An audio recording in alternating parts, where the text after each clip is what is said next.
A librarian has a dual role. One, to facilitate the use of library materials, and second, to conserve them. This apparently seems contradiction in terms, but in practice it is not so. He conserves the material so that it can be used over a longer period. Library material deteriorates due to various factors, and a librarian must have a sound knowledge about these factors of deterioration and how to set them in good condition. Some of the major causes for the damage of library material can be broadly categorized as climatic conditions, insects or bookworms, and mishandling by the users. Climatic conditions in a tropical country are a hazard to the upkeep of books. This has specially aggravated due to several types of pollution. Excessive heat, sunshine, too much of dampness cause severe deterioration to the life of a book. Direct sunshine makes the paper brittle. Dry heat is also harmful as it drives out the life of paper and leather. Dampness surrounding the library or inside the library is another hazard to books. Too much dampness means mold and mildew, which loosens the stitches and glue of the binders, weakens the fibers of paper and leather. Dust is another problem in all the libraries. Libraries adopt various methods to tackle these problems. In case of excessive dampness inside the library, the remedy is removal of humidity by artificial heat or by circulating dry air.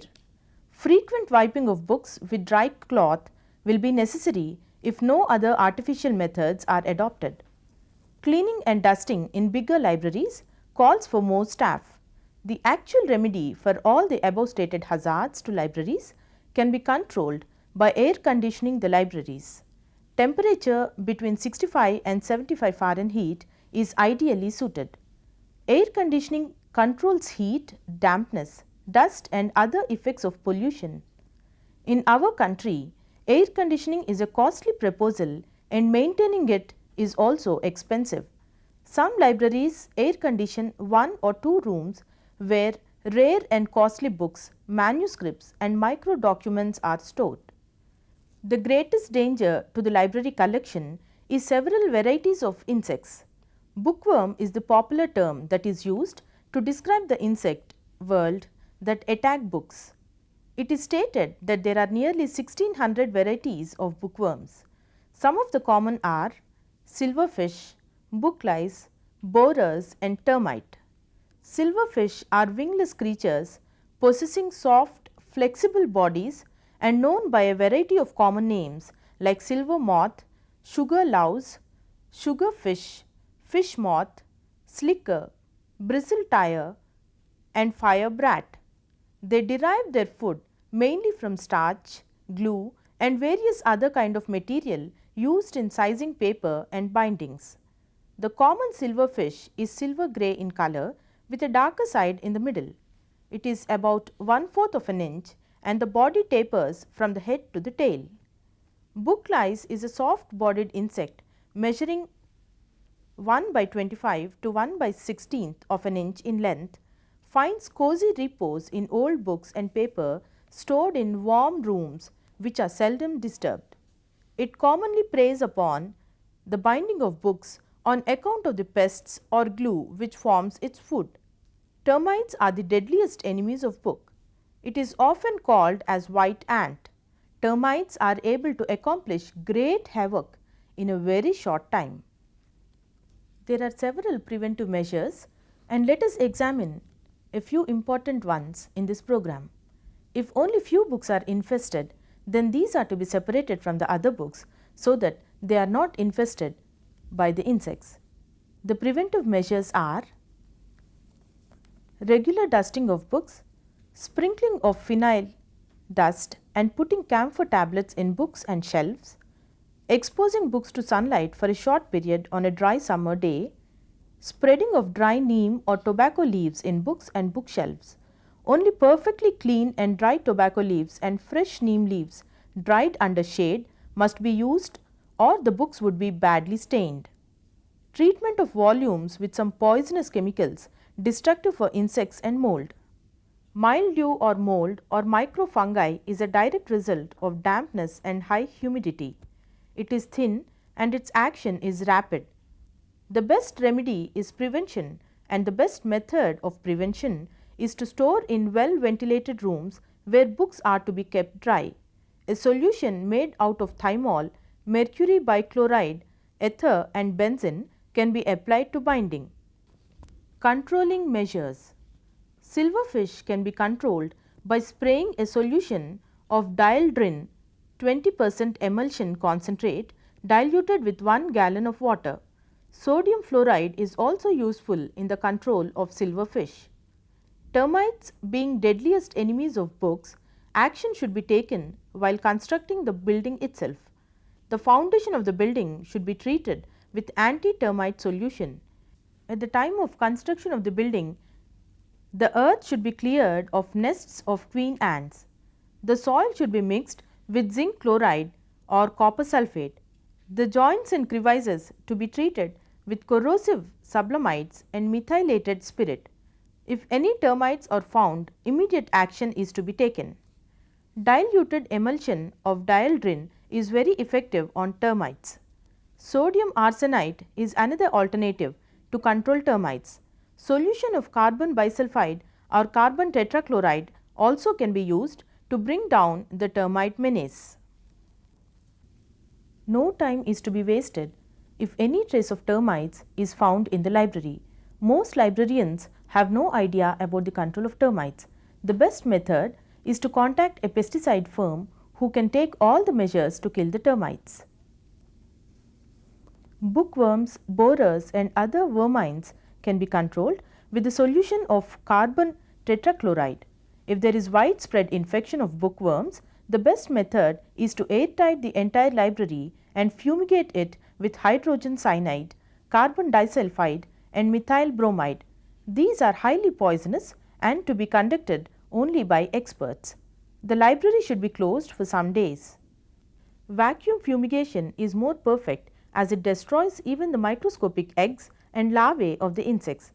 Small fumigation chambers can be made with airtight doors in which slabs or powder of para-dichlorobenzene is to be kept. Para-dichlorobenzene is like naphthalene balls but more powerful and highly volatile. The fumes of para-dichlorobenzene destroy bookworms. If the library contains valuable manuscripts made of either paper or palm leaf, it is better to microfilm these manuscripts as it is easier to store and look after them in microforms. Mishandling of books by users. If the life of a book is to be prolonged, it has to be used or handled properly. Unfortunately, most library users mishandle library material mainly due to lack of appreciation of the real value of the books. When books are tightly shelved, many users pull the book from the top spine of the book with a single finger. As the book is tightly kept on the shelf, the pressure falls on the binding and instead of removing the book, the binding at the top gets torn. The correct way to remove a book from the shelf is to hold the book with all the fingers and remove the book gently without pulling. Another common habit of readers is to fold the top edge of the page as a bookmark. Some keep the book face downwards with the pages open. This puts pressure on the binding, with the result the life of the binding gets reduced. The best way to remember the page is to insert a thin bookmark. Some have the obnoxious way of turning the pages with their saliva on their fingers. This is most unhygienic and makes the books as a carrier of diseases.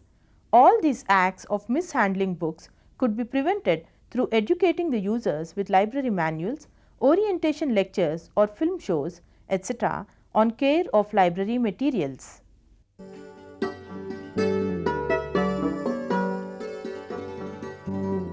In spite of taking every possible care, measures to control insects, pests and proper handling of books in libraries, it is not assured that books are safe and properly maintained in their original condition. To preserve reading materials, especially rare and out of print books and manuscripts, libraries use various preservation and conservation techniques. Preservation is the maintenance of objects close to their original condition as far as possible or until they are no longer needed. Conservation denotes those specific policies and practices in protecting the material from damage, deterioration and decay. In other words, conservation deals with the use of chemical or physical methods in treatment or storage to preserve the documents. Large libraries and archives even set up conservation laboratories for the preservation of printed books and important records and documents through repairs and reinforcing their paper and to treat them with chemicals. The general principle of reinforcing paper records should be to preserve them as far as possible in their original condition and appearance. Even if a document is faded, it should be kept as it is, made to revive the writing by chemicals or other means. Repairs are undertaken only when it becomes essential to arrest its further period of decay and to give it additional strength to enable it to last for a larger period. Old and minor patches of repair with paste etc. are removed before repairs are undertaken. The available repair materials need to be tested for their suitability for repair of records in conservation laboratory before they are put to use. The reinforcement measures need to exclude as far as possible all causes of its decay such as acidity, fungus and other strains. Before any document is repaired, it should be cleaned, washed or de-acidified by any such method suitable to the individual items. Washing. A simple wash in water sometimes cleans the documents to some extent. It must be borne in mind, however, that coated papers are damaged by contact with water and certain inks are water soluble. Before putting any document in water or any other solvent, it must be assured that its writing shall not be washed or get smudged in it. This may be tested by wetting the ink of an unimportant portion of the text in some obscure corner of the leaf by a small swab of cotton dipped in water or putting a drop of water on an alphabet and immediately drying it with a white blotting paper. If the ink comes off with the blotter on the wet swab of cotton itself, it is evident that the ink of the document is soluble in water or the particular solvent being used. Instead of cotton swab, camel hair brush may be used to wet the text. Any of these solutions may be found useful for protecting water soluble writings. 5% solution of soluble nylon alcohol, 0.5 to 1% solution of polymethyl methacrylate. Each paper should be washed separately in an enameled tray slightly larger than the size of the leaf and about half filled with clear, preferably distilled water. Each leaf should be kept in between two waxed paper sheets or oiled paper sheets before they are submerged in water. Lukewarm water may be used for removal of patches of old repairs, glue or paste. After the washing has been completed, the excess water is drained off and the papers are dried between white blotting paper sheets and pressed with hand or moderately hot electrical iron and left on stainless steel racks in the room for complete drying. Documents that are extremely weak and brittle should not be washed in spite of their highly deteriorated condition, lest they may be lost forever. If aqueous deacidification of documents is being carried out, there is no need to undertake washing of documents separately. Minor repairs. A good number of sheets of file records received in conservation laboratory may require only mending or minor repairs here and there. These minor repairs include minor tears.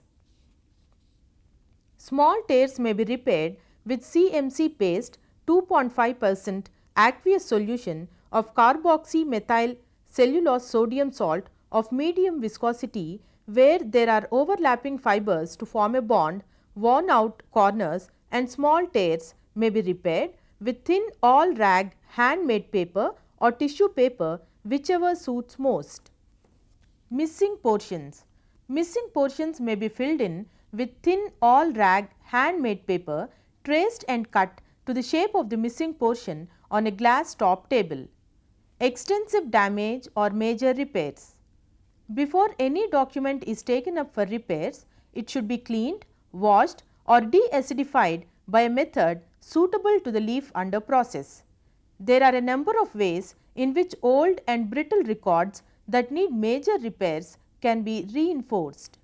The methods generally include chiffon repair, tissue repair, half margin repair, hand lamination and machine lamination. Chiffon repair.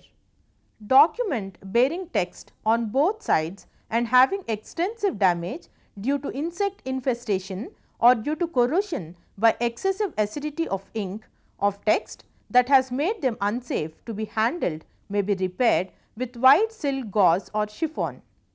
Tissue repair. Old documents with good legibility and slight decay are repaired with good quality tissue paper. After necessary preliminaries have been attended to, the leaf to be reinforced is laid on a waxed paper and CMC paste applied to it with a brush. Tissue papers slightly larger than the size of the leaf under the process of repair is placed on one edge of the document and spread lightly to the other edge, simultaneously pressing it with swab carefully so that the tissue paper does not get torn nor it leaves any wrinkles. The other side of the leaf is also treated likewise and pressed. It is cut to size, leaving a margin of 2 mm of tissue paper all round the edges. Half margin repair. Many documents are written as right hand side half margin only on both sides of the leaf. Repair of such documents is known as half margin repair. The process consists of pasting the blank half margin as both sides of the document with all rag handmade paper using starch paste or maida paste. De-acidification. Acidity is one of the chief causes of deterioration of paper. It reacts with cellulose and weakens the structure by breaking its chain length. This results in discoloration, loss of flexibility, embrittlement and disintegration of fibers. The development of acidity in paper may be due to the bleaching treatment of pulp during paper manufacture, chlorine being converted into hydrochloric acid, the effect of some of the sizing materials like alum, the acidic nature of ink used for writing, the absorption of acidic gases like sulfur dioxide from the atmosphere, migration of acidic materials in contact. De-acidification methods. For de-acidification of papers, there are both aqueous and non-aqueous methods, and the choice of methods depends upon the solubility of ink. Fragile paper documents can be immersed in aqueous solutions and handled carefully while wet if they are supported between waxed paper. 3 enamel trays containing calcium hydroxide solution prepared with 1.5 grams calcium hydroxide per liter, fresh water and calcium bicarbonate solution prepared with 2 grams of calcium bicarbonate per liter are used. The size of the trays should be larger than the size of the documents to be treated. 10 to 15 sheets can be immersed at a time.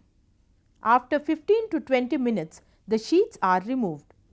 Excess of calcium hydroxide is drained and the sheets immersed in fresh water for a few minutes and then immersed in calcium bicarbonate solution for 15 to 20 minutes. The papers are then removed. Lamination and special repairs. Documents or papers to be laminated must be de-acidified and cleaned of all glue, paste, old reinforcements and any other material. Any residual paste will get charred in heat lamination. Solvent lamination. A cotton swab dipped in acetone is rubbed over the tissue paper of the above envelope placed on the glass plate. Small quantities of acetone penetrate the tissue paper and reach the cellulose acetate foil, which becomes semi-plastic and on drying binds the tissue paper with the document.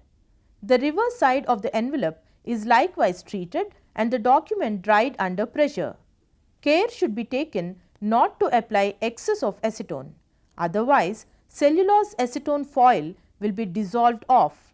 The dried document is then trimmed, leaving a margin. The hand lamination or solvent process cannot be used for documents where the ink is likely to run with acetone. Moreover, due to easy volatility of acetone, the size of documents for efficient repair by this process is limited to foolscape. The solvent lamination process has many advantages. It permits individual treatment of documents of varying size, quality and thickness. It avoids the use of heat and pressure and thus protects the documents with lac seals which could be obliterated under pressure or those written in inks which are liable to decompose under heat. Mechanical lamination. Nowadays, many archives and libraries are using mechanical lamination which could help to laminate large size documents. The labor and time involved in solvent lamination could be saved and the documents could be laminated almost instantaneously through mechanical lamination. Once, a tribute to the book was made by Rufus Choate when he said, "The book is the only immortality, but ravaged by time, by natural and unnatural elements, the book is doomed to die if no measures are taken to preserve, conserve and prolong its life." For those who would like to see the memory of man's cultural heritage in generations to come, librarians and library users have equal responsibility to the tasks of care and preservation of reading materials.